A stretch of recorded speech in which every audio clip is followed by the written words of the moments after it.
Guillermo Barba, como a muchos otros, lo sedujo María Ignacia Rodríguez de Velasco de Osorio Barba y Bello Pereira, mejor conocida como la Güera Rodríguez. La diferencia con los otros es que aquella mujer, impulsora de la independencia de México, lo sedujo más de siglo y medio después de su existencia. Fue tal el encanto del que desde muy joven fue víctima Guillermo Barba, que dedicó años a investigar la vida de tan interesante personaje de la historia nacional y después la obsequió a sus lectores en un delicado y apasionante retrato. Con esa misma delicadeza, Guillermo Barba escribió la vida de otro personaje de la independencia, menos conocido pero tan importante como aquella, Manuela Taboada, la esposa de Mariano Abasolo. La insurrecta. Ese es el nombre de la última novela de Guillermo Barba. Se trata de una obra póstuma, pues el autor falleció justo antes de verla publicada.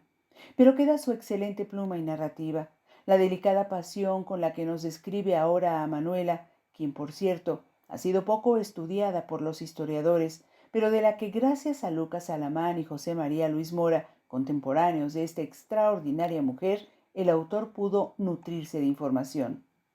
Así recreó Guillermo Barba lo que ocurrió en la casa de Manuela y Mariano la noche de aquel septiembre de 1810. Serían las 4 de la madrugada cuando sonaron golpes en el portón. Manuela había logrado dormitar a breves intervalos. Despertaba sobresaltada con el mínimo ruido, y aquellos aldabazos la hicieron erguirse de golpe con un estremecimiento en el abdomen. Mariano, dormido relajadamente, permanecía de costado con las piernas un poco encogidas. Mijito, pensó Manuela, Dios nos proteja. Salió de la cama, colocándose el rebozo verde sobre los hombros, y caminó sigilosamente hasta la baranda del patio central. Observó cómo Remigio abría la puerta y daba paso al sargento Antonio Martínez, que venía a todas luces agitado. A partir de aquella noche, la vida de Manuela cambiaría. Comenzarían las angustias de saber que Mariano se iba a integrar a las fuerzas insurgentes, que estaría al lado de Hidalgo, Allende y los otros. Hasta ese momento, todos pensaban que se trataría de un movimiento breve, sin sangre. Ese era el plan. Pero a veces el destino nos sorprende y fue el caso. El desencanto se dio muy poco tiempo después y vino acompañado de un cambio en la conducta y actitud del cura Hidalgo, que para sorpresa incluso de Allende, se había convertido en el líder del movimiento que inicialmente iba a ser dirigido por Ignacio Allende. Manuela comenzó a notar lo distinto que eran las cosas cuando recibió una de las primeras cartas de Abasolo. Bajó el papel, escandalizada y horrorizada. Pareciera que el cura fuese una persona distinta y desconocida, no el sabio y bienaventurado sacerdote capaz de internarse en la serranía para llevar los santos óleos a un humilde labrador en el lecho de muerte. Tampoco el cura jugador y fiestero, amante del baile y la juerga, y mucho menos el hacendoso varón que plantaba moreras para la elaboración de la seda, o vides para producir vino, o elaboraba finas porcelanas.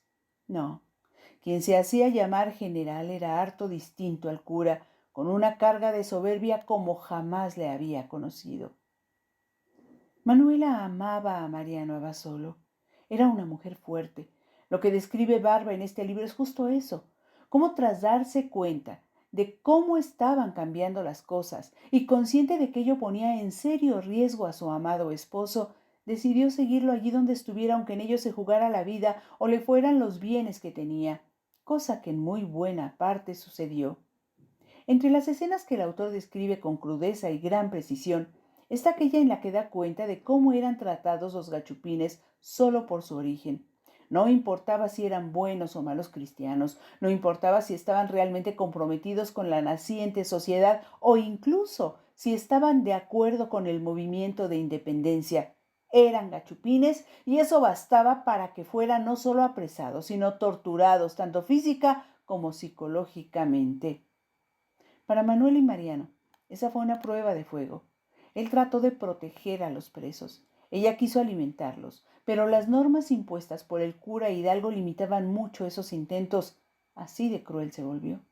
Ellos hicieron lo que pudieron por sus antiguos vecinos y tuvieron que soportar las miradas y palabras de reproche de aquellos. Su pecado fue creer que la lucha independentista podría ser pacífica. Mariano partió al frente y Manuela siempre buscó la manera de estar cerca de él. Pero un día, harta de ver la crueldad que la ya larga lucha entrañaba, llegó incluso a pensar en un plan para acabar con el líder, con el cura Hidalgo.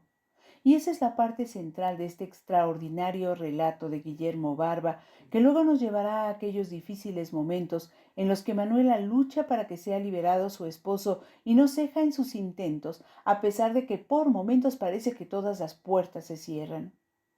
Hay un momento en la novela en el que estos dos personajes femeninos tan estudiados por Guillermo Barba se encuentran. La güera fue descubriendo la trágica flaqueza de Manuela.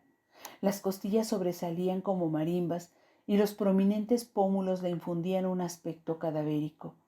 Al sumergirse en el agua y ya más tranquila, Manuela comenzó a relatar la historia de la guerra vivida en carne propia.